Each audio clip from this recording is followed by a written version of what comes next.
떨어 주님 지켜주시옵소서. 또 생명들을 주 안에서 가르치고 이끌어주는 우리 사역자들과 우리 교사들이 이 사명 주 안에서 온전히 감당하도록 우리 주님의 위로와 기쁨이 저들과 함께하여 주시옵소서. 예배를 통해서 하나님 앞에 찬양 드리지 못하지만은 저희들 찬송을 통해서 먼저 하나님께 영광 돌리고 저희들에게는 기쁨의 위로의 찬송이 되도록 주님 영광 받아 주시옵소서. 이제 주의 귀한 종을 세우시고 하나님의 말씀을 받는 시간입니다. 지난주 설교에서 저희들 배운 것이 저희들이 마음 내키는 대로 따라가다 보면은 듣고 싶은 것만 해주는 정체불명의 신을 쫓아간다, 그런 말씀을 배웠습니다. 되새기게 하시고 이 시간 주시는 말씀을 새기고 또 말씀을 통해 되돌아보는 귀한 한 시간이 되도록 저희들 주장하여 주시옵소서. 하나님 앞에 다 감사드리오며 우리 주 예수 그리스도의 이름으로 기도드립니다. 아멘.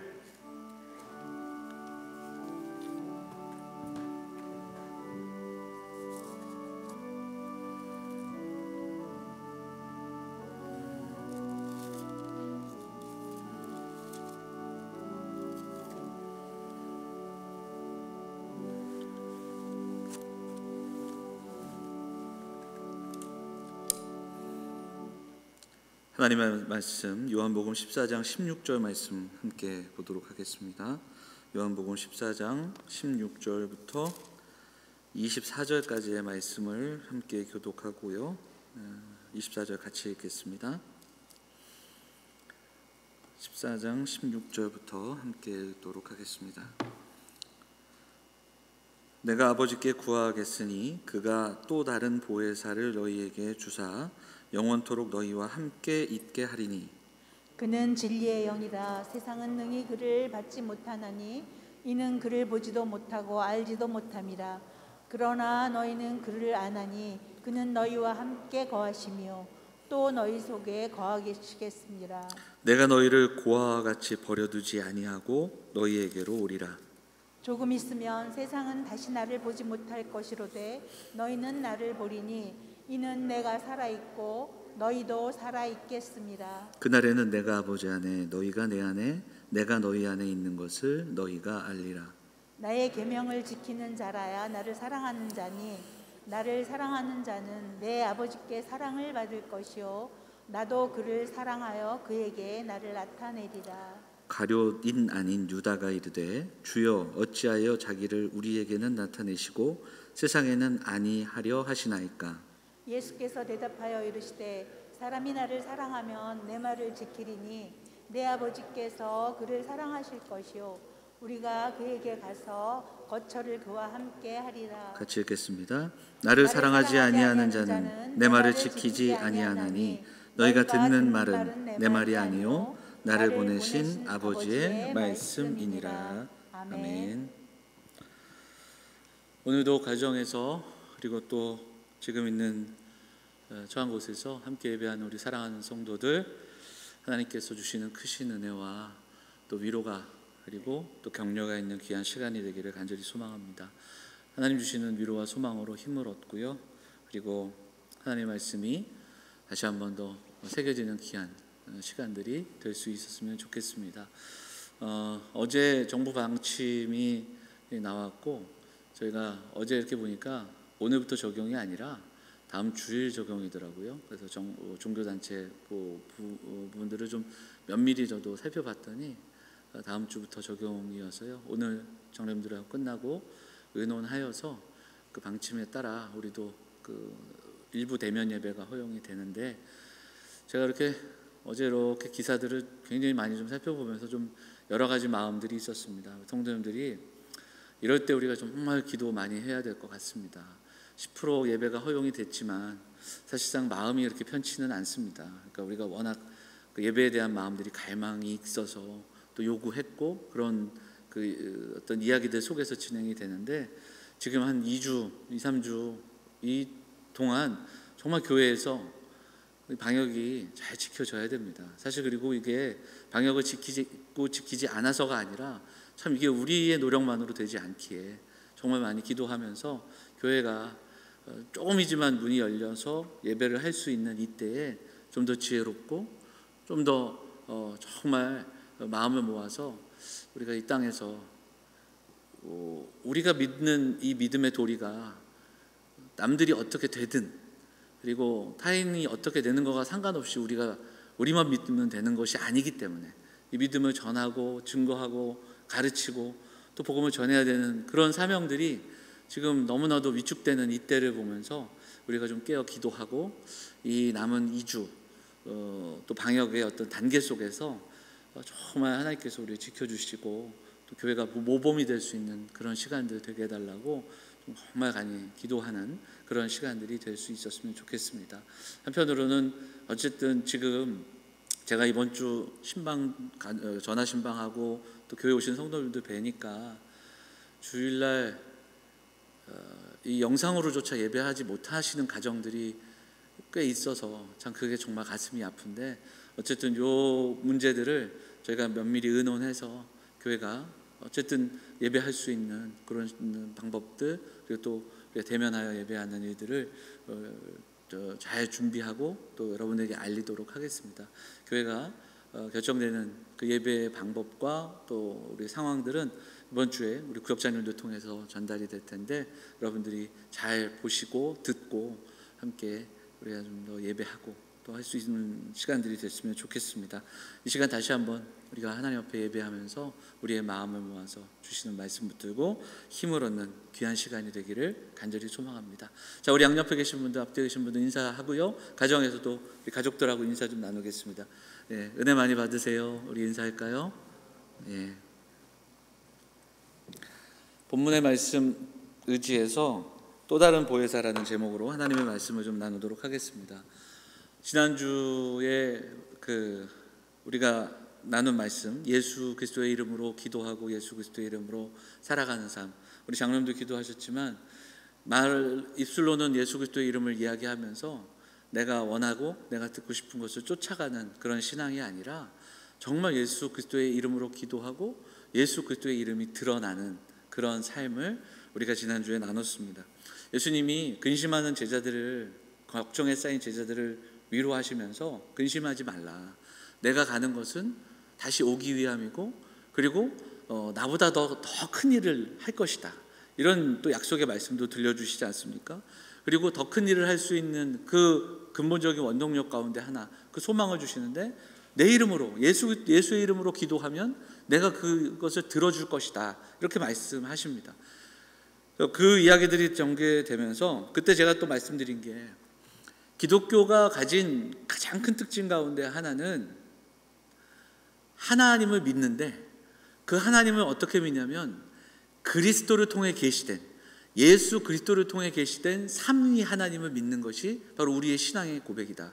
그래서 오늘도 제가 순서를 조금 바꾸긴 했지만 사도신경을 우리가 예배 때마다 고백하고 그 사도신경의 핵심은 성부와 성자와 성령에 대한 고백이 주를 이루고 그리고 그 속에서도 사도신경을 가만히 생각해 보면 핵심적인 것은 성자이신 예수 그리스도에 대한 고백이 더 많은 부분을 차지하는 것을 우리가 볼 수 있죠. 물론 삼위일체라는 말이 성경에는 나오지 않습니다. 하지만 그럼에도 불구하고 성경은 계속해서 신약 성경을 우리가 읽어 나갈 때 삼위일체 하나님을 만날 수 있고요. 그 관점으로 구약을 보면 구약에서도 우리는 또 하나님이 삼위일체로 또 창조하시고 또 일하시고 계시구나, 이것을 그 흔적들을 끊임없이 찾아볼 수 있는 겁니다. 오늘 그 이야기를 좀 나눠볼 텐데요. 자, 요한복음이 쓰여지던 당시 초대교회가 겪었던 그 어려움들이 있는데 요한복음 첫 시간에도 여러 번 얘기했지만 두 가지입니다. 하나는 교회를 향한 박해였습니다.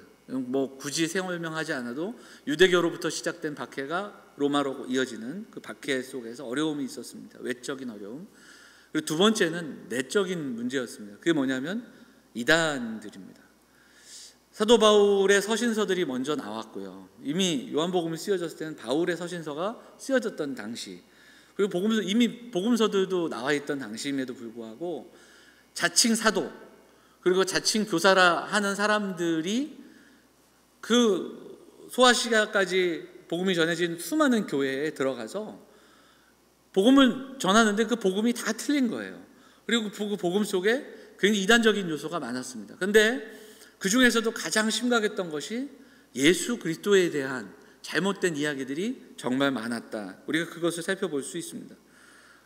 무엇보다 먼저 들어왔던 이단들은 율법주의자들이었고요. 근데 그 율법주의를 맞선 사람이 바로 사도 바울입니다. 사도 바울의 서신서는 대부분 그 율법주의를 막기 위해 오직 믿음으로 의롭다함을 받는다, 이것을 강조하는 내용이 그 사도 바울의 서신서에는 굉장히 많은 겁니다. 자, 그 이후에 나왔던 이단들 중에 유사한 부분들이 뭐냐면 예수 그리스도에 대한 잘못된 이야기. 예를 들자면 예수님은 양자로 입양된 것이다. 그러니까 하나님의 아들이 아니라 양자로 입양됐다. 그러니까 예수님의 신론과 또한 신성과 인성을 양쪽에서 부인하는 겁니다. 예수님은 하나님이 아니다. 또 한쪽에서는 예수님은 영적으로 이 땅에 오셔서 육신을 입으신 적이 없다. 이 극단적인 어떤 이 이단들이 계속해서 공격하고 또 일어났던 겁니다. 그리고 부활에 대한 루머들이 있었고요.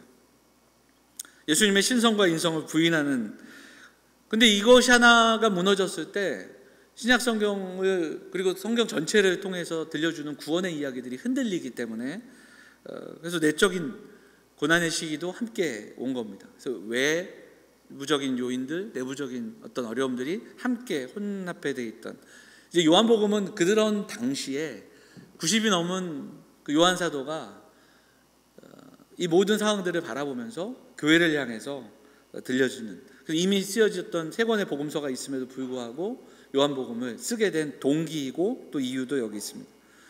고난과 어려움에 빠져 있어서 지쳐 있는 교회를 위로하기 위해, 두 번째는 잘못된 그 이단들 속에서 너무너무 헷갈려하는, 그리고 또 올바르게 믿지 못하는 그들에게 예수가 그리스도이심을 분명하게 믿게 하기 위해, 그래서 요한복음 20장에 이것을 통해 너희로 예수가 그리스도이심을 믿게 하기 위함이다, 이렇게 말씀하고 있는 겁니다. 자, 그래서 정리해보자면 요한복음에는 차근차근 읽어나갈 때 삼위일체 하나님에 대한 흔적이 유난히도 많다. 우리가 이것을 살펴보게 됩니다. 자, 요한복음을 시작할 때 요한복음 1장 1절이 어떻게 시작이 됐죠? 태초에 말씀이 계시니라. 이 말씀이 하나님과 함께 계셨으니 이 말씀은 곧 하나님이시라. 그럼 여기서 우리는 주목을 하게 됩니다. 여기서 중요한 건 뭐냐면 이 말씀이거든요. 그럼 이 말씀은 곧 누구일까? 그게 요한복음 1장의 시작의 이제 내용들입니다. 그 다음에 1장 14절로 가면 우리가 성탄절에도 이 본문을 갖고 나눴는데 그 말씀이 어떻게 됩니까? 말씀이 육신이 되죠. 우리 가운데 거하심에 우리가 그의 영광을 보니 아버지의 독생자의 영광이요 은혜와 진리가 충만하더라. 이 말씀은 예수 그리스도, 이것이 이제 요한복음이 풀어나가는 이야기의 핵심, 그리고 먼저 그 진리를 선포하고 이 이야기에 대한 부연 설명들을 쭉 합니다. 이 말씀이 육신이 된 그분, 그러면서 이제 예수님의 어떤 행적을 쭉 얘기하는데 그 행적을 통해 이것을 보면 말씀이 육신이 된 그 영광을 볼 수밖에 없지 않겠는가, 그 이야기를 계속해서 하고 있는 겁니다. 이외에도 정말 많습니다. 여러분, 삼위일체란 성부 하나님, 성자 하나님, 성령 하나님이 각각 삼위로 계시는데 그 삼위 하나님이 하나의 본질을 이루시고 그리고 함께 하나 되어 일하신다라는 그런 믿음입니다. 헤르만 바빙크라는 신학자는요, 수많은 성경의 교리가 있고 성경을 정리한 교리들이 있는데 이 삼위일체 교리는 그 수많은 교리 가운데 하나가 아니라 그 수많은 교리의 뿌리이고 그 교리의 심장이다. 이것은 절대로 이것은 부인될 수 없고 무너질 수 없다. 그 이야기를 우리에게 들려줍니다. 자, 본문을 보시면 그 이야기가 오늘 나오는데, 오늘 본문은 예수님께서 제자들에게 위로하시고 내가 너희에게 함께 할 것이고 그리고 너희가 내 이름으로 기도하면 그 기도 응답할 것이다라고 위로하신 그 말씀에 이어서 그것이 더욱더 구체적으로 위로가 되는 이야기는 성령에 대한, 성령 하나님에 대한 이야기를 들려주시기 때문입니다. 자, 16절을 한번 보실까요? 16절, 14장 16절 같이 한번 읽어보도록 하지요. 같이 읽겠습니다. 시작. 내가 아버지께 구하겠으니 그가 또 다른 보혜사를 너희에게 주사 영원토록 너희와 함께 있게 하리니. 자, 예수님께서 지금 제자들을 위로하시면서 내가 가서 너희를 위해 처소를 예비하고 너희를 데리러 오겠다, 너희가 기도하면 내 이름으로 기도하면 응답하겠다 약속하신 다음에 내가 너희를 위해서 먼저 구할 것이 있다. 그게 뭐냐면 뭐라고 얘기하죠? 또 다른 보혜사를 너희에게 보내주시기를 구하겠다. 그리고 오늘 본문의 가장 중앙에 있는 18절에 보면 내가 너희를 고아와 같이 버려두지 않겠다. 이게 그 위로가, 근심하는 그 제자들을 향하여 끊임없이 위로하고 격려하는 그 주님의 마음이 이 14장 전체에 담겨 있음을 보게 되는데요. 자, 그러면 제자들을 버려두지 않겠다라고 약속하시는 건 바로 이 보혜사를 통하여서 제자들에게 함께 하시고 보혜사가 너희와 함께 하실 것이라는 약속이거든요. 근데 이 요한복음에만 나와 있는 이 보혜사라고 번역된 이게 과연 무엇일까? 자, 이 보혜사라는 말은 요한복음에 번역이 된 거예요. 근데 이게 헬라어로는 원래 파라클레토스. 근데 이 보혜사는 한문 성경으로 번역이 되면서 한자 그대로 우리가 갖다가 쓰는 거거든요. 자, 먼저 한자어에 담긴 의미를 좀 살펴보도록 하지요. 보혜사라는 한자어의 의미는 보호하고 은혜를 베풀고 가르치는 선생, 이런 의미가 있어요. 자, 보호하고 은혜를 베풀고 가르치는 거예요. 곁에서 보호해주고 은혜를 베풀어주는 선생님이다. 이런 의미가 이 보혜사라는 한자어에 담겨 있습니다. 여기에 사실 굉장히 많은 의미가 있는 거죠. 그리고 파라클레토스, 헬라어로 원어로 이 단어를 썼을 때 이 단어에 담겨 있는 의미는 파라라는 그 헬라어가 옆에 이렇게 의미가 있거든요. 그래서 클레토스는 부름받은, 그래서 옆에서 있도록 부름받은 선생님, 이렇게 되는 거예요. 그래서 지금 요한은 예수님의 말씀을 기억하면서 그 약속하신 주의 영을 파라클레토스로 소개하고 있는 겁니다. 우리 곁에서 돕는, 우리를 지켜주시는 그런 사람, 그런 분, 이렇게 이해할 수 있겠죠. 그리고 오늘 본문을 보면 그 본문에서 더 중요한 것은 뭐냐면 이 보혜사가 그냥 보혜사가 아니라, 자, 16절에 뭐라고 하냐면 그가 또 다른 보혜사를 보낸다고 되어 있잖아요. 그러면 또 다른은 뭘까요? 또 다른. 이 또 다른 보혜사가 의미하는 게 뭐예요? 보혜사가 또 있다 없다? 있다라는 거예요. 그래서 이것도 찾아보니까 이 또 다른은, 또 다른이라는 단어가 갖고 있는 의미는 종류가 다른 게 아니라 같은 종류인데 같은 본질인데 또 다른 거예요. 하나가 더 있는. 그래서 이 또 다른은 다른 종류가 아닌 같은 종류. 그래서 이미 보혜사가 있었던 거예요. 그러면 이미 계셨던 보혜사는 누구예요? 예수 그리스도예요. 그래서 예수 그리스도의 영, 주의 영으로 성령을 소개하는 겁니다. 그래서 성령과 같은 이미 계셨던 보혜사는 제자들과 함께 오셨던, 말씀이 육신이 되어 이 땅의 위로자로, 그리고 또한 보호자로, 그리고 상담자로 함께 하시는 그 지난 3년 동안 제자들과 함께 하셨던 예수 그리스도, 그분이 보혜사셨고 그분이 이제 또 다른 보혜사를 보내신다. 그 이야기가 여기에 소개되는 겁니다. 자, 요한일서 2장 1절을 한번 볼까요? 요한일서 2장 1절 같이 읽겠습니다. 시작. 나의 자녀들아, 내가 이것을 너희에게 쓰면 너희로 죄를 범치 않게 하려 함이라. 만일 누가 죄를 범하면 아버지 앞에서 우리에게 대언자가 있으니 곧 의로우신 예수 그리스도시라. 이 요한 일서도 요한이 썼잖아요. 요한만이 파라클레토스라는 단어를 쓰는데 여기에 대언자라고 나오는 이 대언자가 바로 파라클레토스. 그래서 요한복음에는 보혜사로 번역된, 그러면 요한일서에서는 대언자를 곧 의로우신 예수 그리스도라 이렇게 소개하고 있는 겁니다.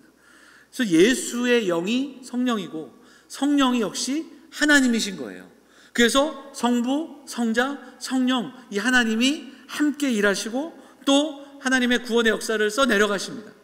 그래서 에베소서는 사도 바울은 이 하나님의 일하심을 성부 하나님, 성자 하나님, 성령 하나님이 어떻게 우리에게 구원을 이루시는가를 에베소서 1장에서 우리에게 말씀하고 있는 겁니다. 성부께서는 택하시고 그리고 우리를 구원의 역사를 써내려가시고, 성자께서는 그 일들을 십자가를 통하여 구원을 이루시고, 그리고 그 구원의 놀라운 역사를 성령은 우리에게 적용하신다, 이렇게 사도 바울이 소개하고 있는 것이 에베소서 1장에 말씀드린 것을 보게 됩니다. 사랑하는 여러분, 예수 그리스도의 영, 진리의 영, 성령께서 보호자가 되시고 그리고 또한 변호인이 되시고 대언자가 되시고 협조하시고 상담해 주시고 위로자가 되어주시는 겁니다. 그리고 그분을 지금 주님이 제자들에게 약속하고 계시는 거예요. 그래서 교회는 예수 그리스도의 이름으로 모이는 공동체고, 예수의 이름으로 기도하는 공동체고, 예수의 이름으로 살아가는 공동체이며, 또한 교회는 진리의 영이신 성령과 함께하는, 성령을 의지하며 성령님과 동행하는 공동체임을 우리는 분명히 기억을 해야 됩니다. 이제 오늘과 다음 주에 계속해서 이 이야기를 좀 더 살펴볼 텐데요. 자, 하이델베르그 교리문답 53문을 보면 성령에 대한 이야기를 우리에게 들려주십니다. 한번 볼게요. 하이델베르그 교리문답 53문 한번 볼까요? 성령께 관하여 당신은 무엇을 믿습니까? 이렇게 이야기하는데, 웨스트민스터 신앙고백입니까? 보면 성령은 참된 믿음으로 우리에게 함께 하십니다. 지금 여기 빠져 있는 것 같은데 참된 믿음으로 우리에게 함께 하시는 것이 성령의 은혜임을 보게 됩니다. 사랑하는 여러분, 우리가 성령을 믿는다는 고백은 성령이 성부와 성자와 함께 참되고 영원하신 하나님을 믿는 겁니다. 성령께서 오늘 나와 함께 하시고 위로자가 되시고 변호자가 되시고 친구가 되어주신다는 이 놀라운 약속을, 제자들에게 주신 약속을 우리도 믿으며 참된 믿음으로 인도하신 성령의 인도하심을 따라가는 겁니다. 자, 오늘 말씀을 한번 보면 19절도 한번 볼까요? 19절 같이 읽겠습니다. 19절 같이 읽어볼까요? 시작. 조금 있으면 세상은 다시 나를 보지 못할 것이로되 너희는 나를 보리니 이는 내가 살아있고 너희도 살아있겠습니다. 세상은 나를 보지 못하는데 너희는 나를 볼 수 있다. 성령께서 함께 하심으로 주시는 은혜가 여기에 소개되고 있는 겁니다. 진리의 영이신 성령이 깨닫게 하시고 진리 안에 거하도록 도우신다라는 말씀이에요. 자, 성령에 대한 이야기들을 계속해서 우리가 나누겠지만 말씀 서두에도 우리가 나눴죠. 왜 요한은, 먼저는 예수님은 이토록 제자들에게 성령에 대한 약속을 들려주실까? 그리고 또한 요한은 그 말씀을 기억하여 이 14장 전체에서 다른 복음서보다도 더 이 약속에 대한 말씀을 강조하고 계시는 것일까? 그것은 서두에 말씀드렸던 것처럼 요한이 이 복음서를 쓰던 시대와 무관하지 않다. 우리가 좀 이것을 다시 한번 기억을 해야 됩니다. 예수님이 승천하신 이후에 제자들은 마가의 다락방에서 성령 체험을 경험했습니다. 초대교회의 그 시작을 보면 이미 초대교회가 시작되던 그 당시의 이야기는 성령께서 함께 하시고 주도하시던 그런 시대를 제자들이 경험을 했습니다. 그런데 그런 순간순간 속에서 교회는 확장되고 그리고 수많은 사람들이 예수 그리스도를 믿는 그런 현상이 드러났으나, 그러나 실제로 그들에게 주어진 삶의 어떤 어려움들은 해결되지 않았습니다. 그리고 유대교의 박해가 시작됐고 로마의 박해가 시작이 됐습니다. 또한 이단들이 들어와 교회를 또 흔드는, 영지주의를 비롯한 수많은 이단들이 들어와 교회를 어렵게 하는 그런 외부 내부의 어려움들이 있었습니다. 교회가 안팎으로 어려움을 당하고 주님이 다시 오심을 기다렸던 교회에 주님 오심에 대한 그런 소식은 없던 그때 그들을 위로하고 격려하고 또 일어설 수 있도록 요한이 복음을 전하는데 그 복음서의 핵심은 바로 삼위일체 하나님이며 그들이 초대교회 시작 당시 예수님이 승천하신 이후에 경험했던 그 성령의 그 인도하심과 그 성령의 그 도우심이 바로 주님의 약속에서부터 시작됐다라는, 이미 그 성령을 주님이 약속하셨고 지금 우리 이 교회를 인도하시는 그분은 주님이 약속하신 성령의 인도하심을 우리가 따라가고 있다는 것을 다시 한번 기억하고 선포하고 있는 말씀이 바로 요한복음, 오늘 우리가 함께 나누고 있는 말씀이라는 겁니다. 요한은 그래서 삼위일체 하나님을 선포하고 있는 겁니다. 바른 교리, 또 바른 하나님을 바라볼 수 있도록, 그리고 성령께서 지금 우리와 함께 하시고, 그리고 그 성령 하나님이 우리를 인도하고 계심을 기억하고 나아가라고 권면하고 있는 겁니다. 마가의 다락방에서 경험했던 그 약속과 성취가 잊혀지지 않도록, 그리고 이 약속의 말씀들을 다시 한번 기억하면서 위로를 받고 확신을 가지고 나아가자 격려하고 있는 겁니다. 그래서 오늘 다시 한번 이 말씀은 오늘을 살아가는 우리 사랑하는 성도들에게도 동일한 위로와 격려가 될 수 있을 줄 믿습니다. 하나님께서 이 땅 가운데 복음을 주셨습니다. 먼 중동 땅에서부터 시작됐던, 그리고 유럽을 거쳐 미국과 그리고 온 세계를 거쳐서 이 땅에 들어온, 조선에 들어온 이 복음이 이 땅 가운데 정말 많이 확장되어서 우리는 동네마다 십자가, 그리고 전국 방방곡곡에 교회가 세워지는 이 놀라운 복음의 현장들을 우리는 맛보며 그렇게 근 100년을, 기독교 100년의 역사를 가진 그런 우리의 역사입니다. 그런데 지금 우리의 모습들을 돌아보면 그 성령께서 일하셨던 그 수많은 역사와 그리고 또 복음의 교회들이 지금 그 복음을 정말 전하며 그리고 그 복음의 말씀대로 살아가고 있는가? 교회 권위는, 그리고 교회 거룩은 땅에 떨어진 시대를 우리가 살아가고 있지 않은가? 코로나로 인해 시작된 이 재난 속에서 정말 교회가 보여주고 교회가 드러나고 있는 그 자리는 어디인가? 불과 한 80년, 7, 80년 전, 그 당시에도 교회가 처음 막 이 땅에 들어와 세워지고 그 100년 전 역사를 보면 이 땅에는 미신과 그리고 또한 무당, 그리고 미신을 섬기던 그 수많은 사람들이 있었습니다.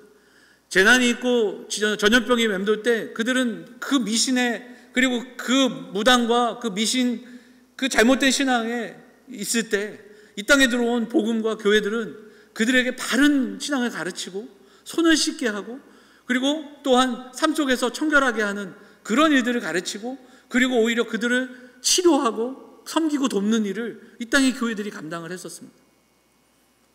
그런데 지금 교회는 가장 좀 어려운 상황들을 겪고 있습니다. 물론 너무너무 우리가 좀 억울하고 속상한 그런 부분들도 있지만, 작금의 현실 속에서 지난 한 해 동안 드러났던 수많은 일들, 신천지와 계속되는 이단들, 그리고 지금도 역시 마찬가지 우리의 상황들을 겪으면서 정말 우리는 우리를 돌아볼 수밖에 없는 그런 시대를 살아갑니다. 그리고 이때 정말 믿음으로 살아가고 있는 수많은 성도들이 이로 인해 실족하고 아파하고 그리고 오히려 지쳐있는 그런 모습들을 볼 수밖에 없습니다.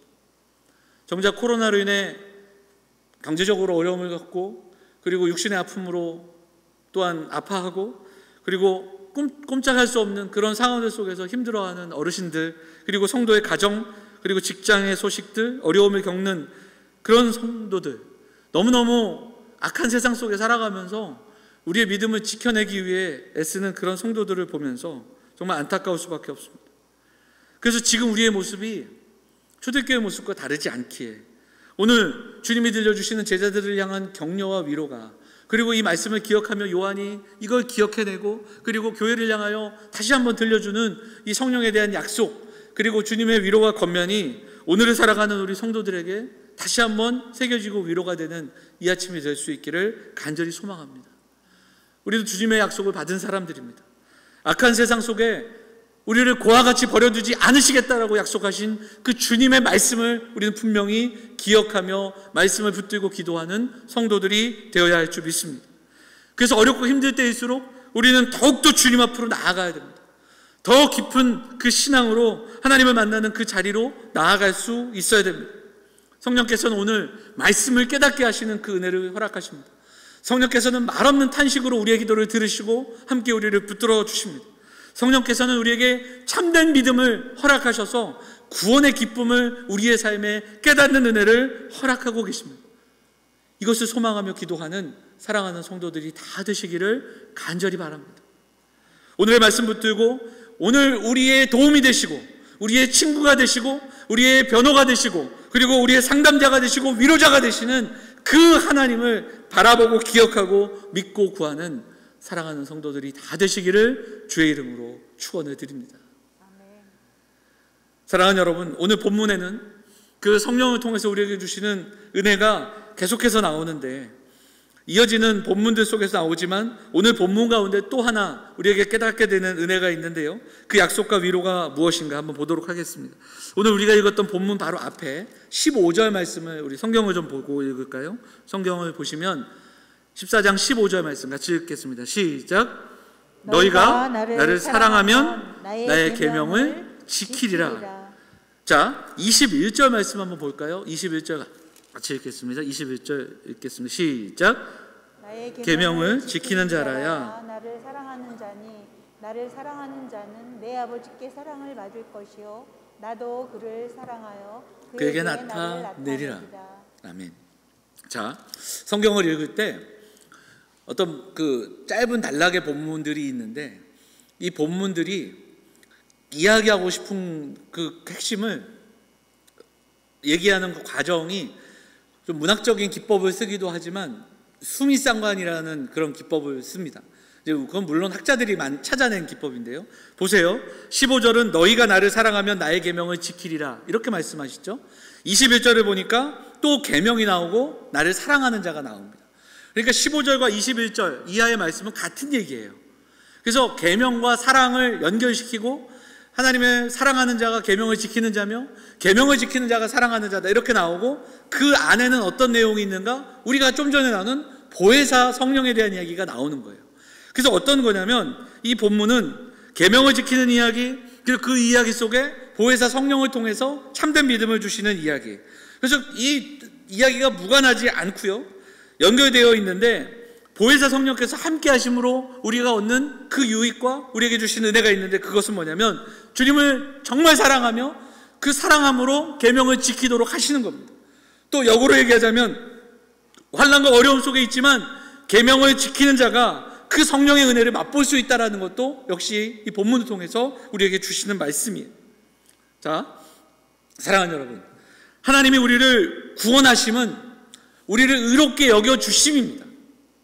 예수 그리스도로 말미암아 우리의 죄를 덮어주시고 우리를 의롭게 여겨주시는 거예요.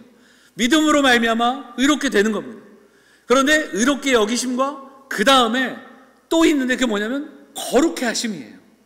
한번 의로워졌기 때문에 어떻게 살아가든 우리는 하나님의 자녀고 하나님 나라를 허락받았다 이렇게 끝나는 것이 아니라 하나님은 우리를 계속해서 거룩해 하십니다. 이게 성령께서 하시는 일이에요.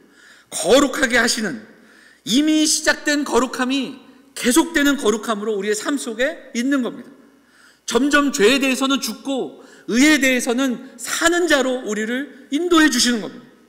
성령이 충만한 그 삶으로 인도하셔서 그리스도의 장성한 분량이 충만한 데까지 우리를 인도해 주시는 겁니다. 성령께서 하시는 일이에요. 이 거룩함 역시 의롭게 하심도 하나님이 하시는 일이지만 거룩함의 주체 역시 삼위 하나님이에요. 우리가 거룩해져야지, 내가 거룩해질 거야가 아니라 하나님이 우리를 거룩하게 하시는 것이고 우리를 그렇게 빚어 가십니다. 그 일을 성령께서 우리 안에서 하시는 겁니다. 그래서 오늘 보면 본문에도 그는 너희와 함께 거하심이요 또 너희 속에 계시겠습니다 이렇게 말하고 있는 겁니다. 그런데 중요한 것은 성령께서 우리를 빚어 가실 때 우리의 의지, 또 우리의 어떤 생각, 또 우리의 삶, 이런 모든 것들을 억누르시고 성령께서 우리가 흔히 생각하는 것처럼 우리의 의지와는 상관없이 성령이 우리를 거꾸로 뜨리고 우리의 기도와는 상관없이 우리를 그저 우리가 알아들을 수 없는 말로 계속 기도하게 하고, 이게 아니라는 거예요. 성령의 인도하심은 드러나는 현상으로만이 아니라 정말 우리 안에 계셔서 악에 대해서, 죄에 대해서는 죽은 자로, 또한 의에 대해서는 사는 자로 우리를 빚어 가시는 역사라는 겁니다.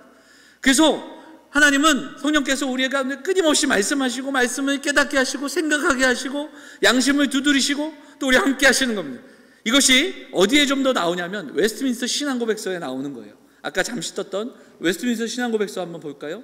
16장인데요. 신앙고백서 16장. 자, 한번 읽어보도록 하겠습니다. 천천히 한번 읽어볼까요? 시작. 착한 일을 하는 그들의 능력은 결코 그들 자신이 아니라 전적으로 그리스도의 영에서 나온다. 성령께서 인도하신다. 지금 드렸던 말씀이에요. 중간에 생략하고, 그런데 마지막에 이 말씀이 있어요. 그러나 자기 안에 있는 하나님의 은혜를 불러일으키도록 힘써야 한다.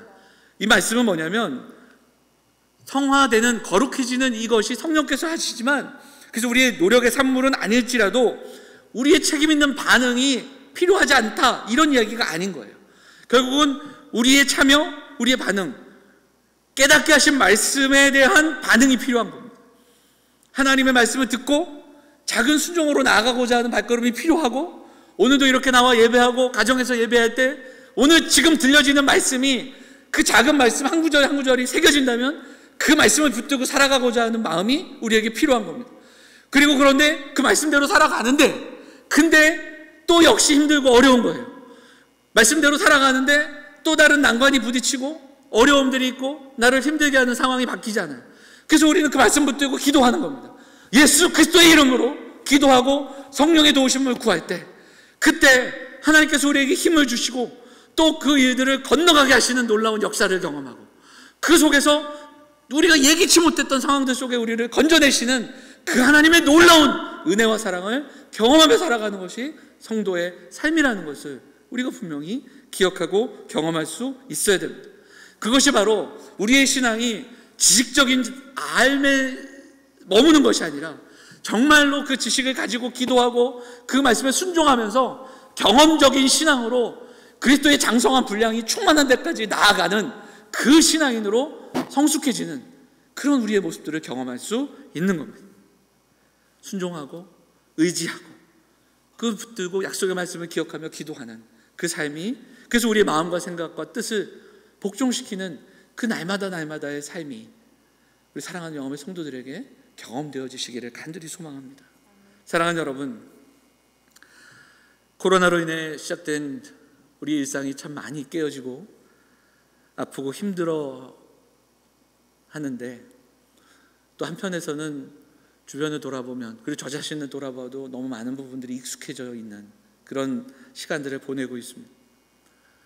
가끔은 성도들이 어떻게 지내는가, 그리고 힘들어하는 성도들을 얘기를 들어볼 때 점점 이 시대 속에서 우리의 내면이 더 약해지고 또 피폐해지는 그런 모습은 있지 않은가. 또 모이지 못함에 안타깝고 걱정되고 좀 그런 여러 가지 상황들이 우리에게 있습니다. 하지만 우리가 오늘도 이렇게